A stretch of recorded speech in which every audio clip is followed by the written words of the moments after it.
করেছিল তারা আজকে সেই গ্রিস আজকে কোথায়? কিন্তু ভারতবর্ষ হাজার বছর সংঘর্ষ করতে করতে ভারতবর্ষ আজকে টিকে আছে।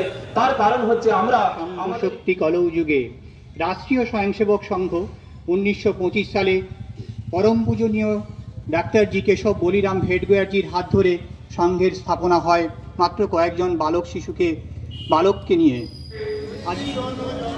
কলকাতা ন্যাশনাল মেডিকেল কলেজ থেকে পাশ করার পরেও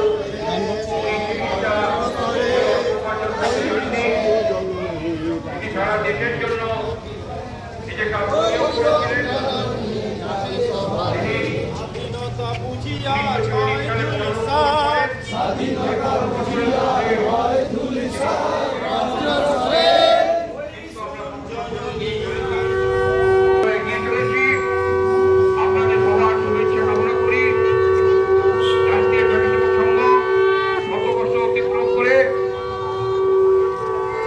পিছনে স্বয়ংসেবকরা পথ সঞ্চালন করে এগিয়ে আসছে।